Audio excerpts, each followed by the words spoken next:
Bismillahirrahmanirrahim. Assalamualaikum warahmatullahi wabarakatuh.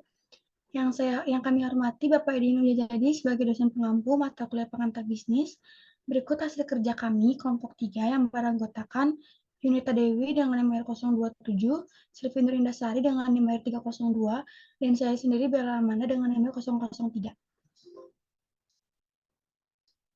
Berikut ada berbisnis dengan baik tanpa melanggar etika bisnis, yaitu menghindari diskriminasi dan perlakuan yang tidak adil, bertanggung jawab atas lingkungan, kualitas dan kerjasama yang baik, promosi yang jujur, bijaksana dalam menetapkan harga, kepedulian sosial, kerjasama dan dengan pihak terkait, tanggung jawab atas keuangan.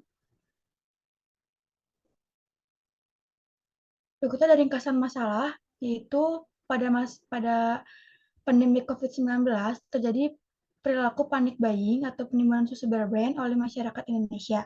Masyarakat menganggap susu ini dapat meningkatkan daya tahan tubuh terhadap virus COVID-19, meskipun dalam situasi sulit, menjaga etika dalam berbisnis itu tetap penting untuk menjaga saling percaya antar semua pihak.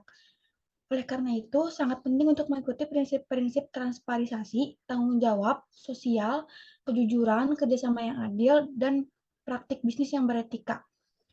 Untuk memastikan hubungan bisnis yang berkelanjutan saling menguntungkan dalam jangka waktu yang panjang. Ringkasan masalah perusahaan susu Bear Brand, penimbunan dan penjualan produk susu Bear Brand dengan harga yang tidak wajar yang dilakukan oleh beberapa oknum untuk mendapatkan keuntungan pribadi.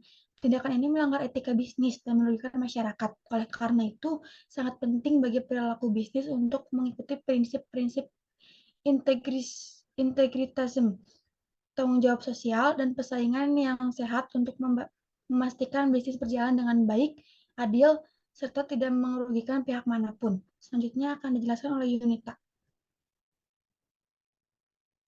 Baik, terima kasih moderator. Adapun cara untuk melakukan bisnis dengan baik dan benar tanpa melanggar etika bisnis yang ditetapkan. Yang pertama, ada pelajari aturan dan peraturan yang berlaku, yang dimana pastikan untuk mengerti dan mematuhi semua aturan dan peraturan yang berlaku di dalam berbisnis, termasuk hukum dan regulasi yang berkaitan dengan produk atau layanan yang Anda tawarkan. Yang kedua, ada transparansi dalam informasi, yaitu disediakan informasi yang akurat, jujur, dan transparan kepada pelanggan dan mitra bisnis. Jangan memperdaya atau menyembunyikan informasi yang penting.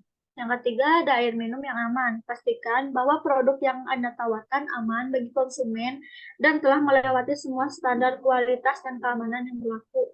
Yang keempat, ada dukungan kepada masyarakat. Melalui program tanggung jawab sosial perusahaan, berikan kontribusi positif kepada masyarakat di sekitar Anda, yaitu bisa berupa donasi, kegiatan sosial, atau program bantuan. Yang kelima, ada menjaga kualitas dan keamanan produk. Pastikan untuk secara konsisten menjaga kualitas produk atau layanan yang Anda tawarkan. Jaga agar produk Anda tetap efektif, aman, dan memenuhi standar yang ditetapkan.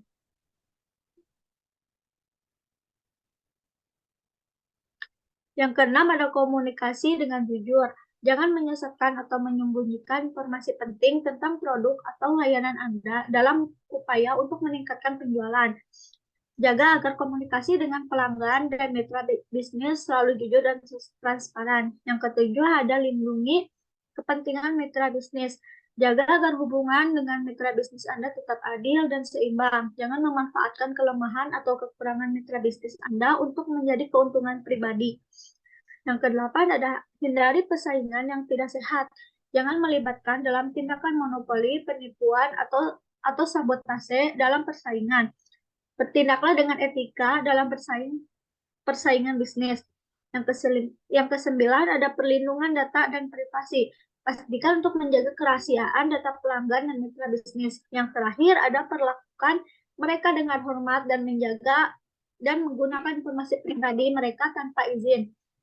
Jaga integritas pribadi. Berbisnis dengan integritas pribadi dan profesionalisme. Hindari terlibat dalam tindakan korupsi, suap, atau praktik bisnis yang merugikan bagi pihak lainnya. Selanjutnya akan dilanjutkan oleh rekan saya, yaitu Sylvie.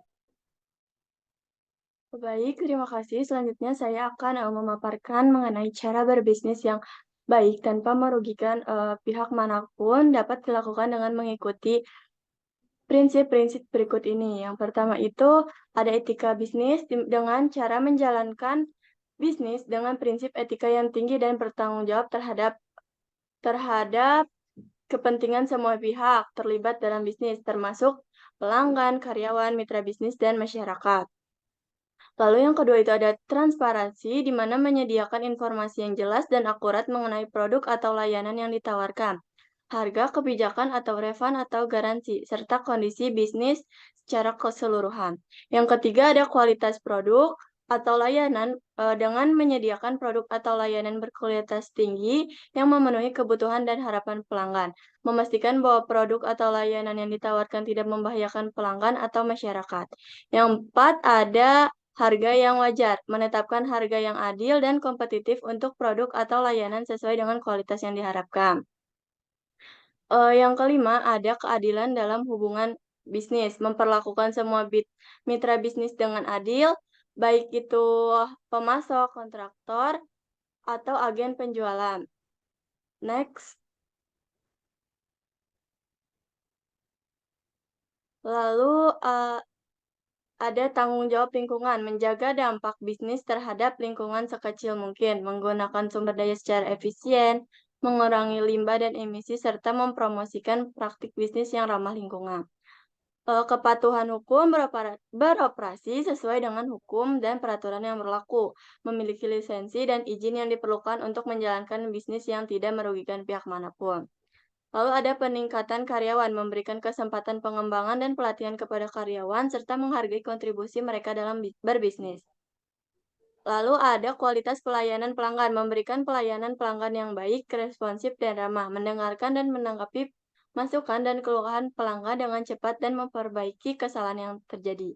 Dan yang terakhir itu ada masyarakat dan kontribusi sosial, memberikan kontribusi kepada masyarakat melalui program-program bertanggung jawab sosial perusahaan seperti sumbangan untuk pendidikan atau kesehatan dan terlibat dalam kegiatan sosial di lingkungan sekitar.